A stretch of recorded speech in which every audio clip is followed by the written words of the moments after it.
Let's face it, talking about interracial dating, it's a very taboo topic still in 2023. These discussions lead to polarizing responses, debates. Sometimes those debates get out of hand. You know how it is. But I was watching this live stream to do a whole nother video on a different topic about a different part of this live stream when I came across this particular timestamp, and it concerns this YouTuber, Chaotic Truth.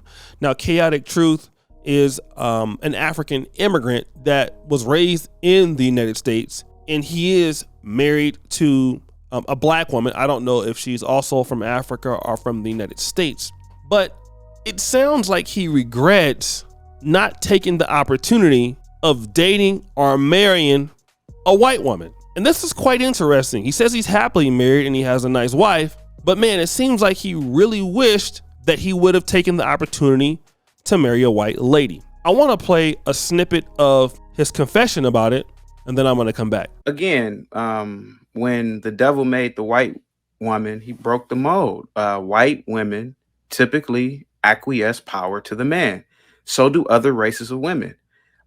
They allow their man to lead. So do Indian women. So do, for damn sure, Arab women. Are all of them like that? Man, maybe not. But the majority of white women, Indian women, and other women, they allow the man to lead. They don't want to be dominant. And one of the reasons is that they don't want to take on the responsibility of responsibilities in terms of, okay, if you're so dominant, build this road, build this skyscraper. Let's build me an I-beam. Build me an I-beam, a steel I-beam. See, women don't want to do that. So they say, oh, you know what? I'm just going to allow the men to do that. But see, black women want all the power, but then if you ask them to do the real stuff, for some reason they ghost. They get ghost now. So what I'm saying is that Just Pearly Things, she understands black men more than black women do. And I feel like get out of there. Get out of there, Chaotic. Yeah, I feel like Six the Goddess and other women, they were jealous of that. They are mad at that. And they want to be dominant. But really, at the end of the day, white women, I've been with only now people will say I'm Carlton, like that crazy woman said, but I've only been with two white women in my entire life. And I can tell you who called you Carlton? Six the Goddess, but I can tell you this. Goddess called you Carlton. That is called me Carlton. Called it from Fresh Prince, the original. Fresh Prince of Bel-Air, the real Carlton, not the new one. Right. And so what I'm saying is that, Just Pearly Things, and oh, by the way, I've been with only two white women in my life, and I'm telling you, it was like being in heaven because they bring femininity with them. What? And they do. And so now, mind you, I'm married to a black woman. She's beautiful and she's very feminine. But a lot of black women want to be black dudes. Well, let me ask you this. Whereas white women don't want to be. Go ahead. I need to ask you a question. Did those white women cook for you, brother? Of course they did. Let me ask you this. I gotta ask it. I gotta ask it. Now I know that your people, you're not ADOS. Your people are from the motherland. I gotta ask you. Did any of those white women cook jollof rice for you? No. They didn't do that. No. They didn't do that. Did they cook for you the biggest piece of fried chicken, brother? No, it was healthy food. Absolutely not. No. No. So what did they cook for you? I like salmon. I don't like a lot of fish products, but I like salmon. So salmon is so they made salmon just to your very liking, brother. Is that what you're telling me? Well, yeah. I mean, most women that I've been with who because I pick I will admit, back when I was in college, I used to kick it with street chicks, but the older I've gotten, I only want to be around or in the company of women who do things for me. I'm the superior. Let me ask you this. The brothers have been. We had another brother on the show that works for Pearl, and he said that in addition to the fact that he makes a very good money working for her, that woman cooked for him more than any other black woman in his life. He's from over in the UK. I gotta ask you, brother. Did those two white women smile at you? Of course, yes. Generally, white women and white people are generally positive, so they're smiling. Hey, how you doing, Bob? Hey, how you doing, Chaotic? Generally, black people and black women, of course.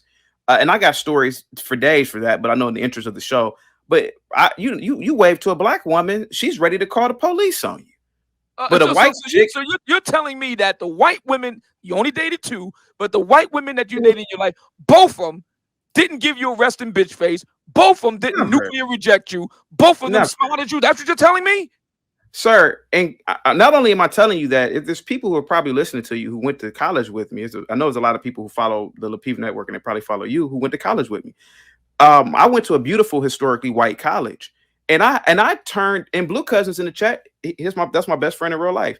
He'll tell you, he has seen me turn down white girls because I used to be pro blackity black nonsense, Erykah Badu, Wakanda in college because I was brainwashed by African studies teachers. But there were white women who wanted to be with me in college, but I turned them down. Shit. Oh, stop right there. Stop right there. Allahu Akbar. Allahu Akbar. Allahu Akbar. I can't believe it. I can't believe it. You're the second guy this week who has confirmed that them good Christian white ladies smile at you, cook for you, give you the biggest piece of chicken, cook salmon for you, the whole Megillah. I can't believe it. By the way, everybody in the chat, please pay attention to what Obsidian just said. Christian white women, because the 2 females that I was with one of them was Methodist, I think, like the real like strict ones, and the other one was a Baptist Christian. But yeah, it's Christian white women. Yes, they are beautiful. Yeah, it's like being in heaven. I'm telling you, man. It's like you ever watch the Marvel Cinematic Universe and you know where Thor is from, like Asgard? Yeah, it was like that. That's how beautiful it was being with them. It looked like Asgard. So he said a lot there. And to be honest, I've heard this. I have covered many of these talking points from my videos. And this is also in the same cases of him. He's married to somebody black, but I just see from the outside looking in, this is something that I hear a lot of black men say. And, a lot of things like, black women don't want to be feminine and white women are more or less like heaven and things like that. I can agree, but when he was talking about in the beginning of his diatribe there, things like white women want to be submissive, Asian women want to be submissive, other groups of women want to be submissive, but there's an issue though that we kind of talk around and talk about. Many black men do not behave in the same manner as these other men in these other groups. Now, I will say this and admit to this. Yes, black men have been, ostracized. And again, they're coming up from not a lot of resources, a lot of single motherhood births through no fault of their own. I mean, I get it. They don't get to come up with a lot of masculinity in the house and, knowing how to build networks like these other men do and have a lot of positive business culture. And they can't really impact their women in the same ways that some of these other guys can do as far as in the community standpoint. I get that. But the reason that these other men typically get that sort of respect is because of what they produce in these communities. And I'm not saying that all men don't produce. I see black men who have black women and, these men are producing in the same level as white women produce. And these guys are not like on social media. They don't really talk about it and they're living their life. You see it almost anywhere. You'll see it in the UK. You'll see it in America. You'll see it in France. And, despite the feminism thing, they're doing very well. But the reality is that these men have united. And I've seen this. I mean, I'm living in Africa. I see how Indian men are. I see how Somalian men are.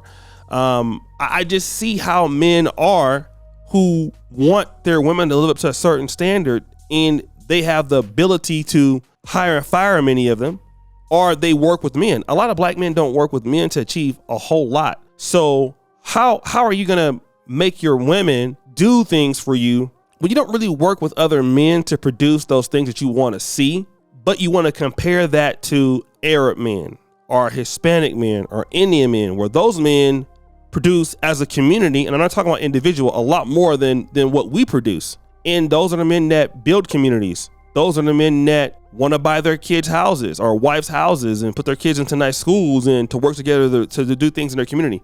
You will find some black men doing that, but you don't see that mentality. So what you see a lot of black men doing is they'll say, well, I want to go over to the white lady, and I get that. But, you know, if black men were producing at that sort of level, and again, I understand feminism happened and all that, then that story would be a lot different. It would be a lot different. And a lot of black men just don't produce anything as a group together. Not even for our own issues, we don't do that. And I know that people don't like to hear that, but if you look at anything to do with black men, black male think tanks, black male media, that you don't really see it. So how are your women going to submit to you in the same way that other men who do that for their women? We don't even really have beauty pageants that we own and run. So it's hard for a group of men for you to expect that a woman's going to do that when you don't provide those things as a community. I'm not saying as individuals you don't, but if you would see black men doing those same things, you would get a lot of women participating. Because one of the things too is, like back in the day, dealing with blacks was one of the only ways to survive. Right now, and shout out to George Macon, a lot of blacks, we don't need each other. You know what I mean? We don't have to work together for anything. We don't have to really work things out in the community. We don't have to stick together and come together and make things work as we used to. So when you have to do it, like for example, I'm in Africa and I have my studio here. I've had a lot of challenges where I just couldn't just, leave or get rid of something. I had to stick through it and work it out with the people, right? And if I was in America, I wouldn't be forced to do that. But being here, I've had to do it. Even with Dima, stop the show, right? I mean, we didn't have some issues here and there, but like just in general, as blacks, we don't have to do that to build those things and go through those struggles with the foundations to create those situations like these other people do. They're actually fighting to keep their communities more or less together, and they're working with their men. They're not just quitting, every 5 minutes or something like that when they get a disagreement or cussing their brother out or something like that. That's not how it works when I see other men. And when you don't produce for your group as a group of men, and I'm not talking about individually, but as a group, typically your women don't respect you because you don't have the power of creating jobs. You don't have the power of creating communities. And a lot of black men, I get why they don't want to do that. But at the same time, it's kind of hard to make that comparison to other groups of men who are doing that. And I believe that if black men do that, no matter where they are in the world, you're just going to get a lot of agreements. And shout out to the good brothers who are doing it. Shout out to the good brothers that are making changes. And you see that the women that want to be around those guys, they're not going to be bitchy. They're not going to be acting crazy because they can just get out. Look at the Nation of Islam. It's a great example. The Nation of Islam and humans are going to be problematic, right? But they don't have those problems. Some of the most feminine black women you're going to find is in the Nation of Islam. And at some point, some of these women were not just born in the nation. Some of these women were especially in the 60s, as converts were coming off the streets. A lot were coming in from prison.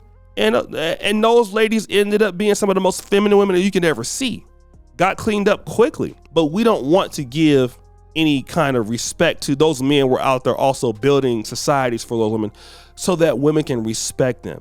And a lot of times if black men get away from that, but you want that respect, how are you going to do that when you don't do what you're supposed to do as a community of men? I'm not talking about as an individual, because as an individual, I may be strong.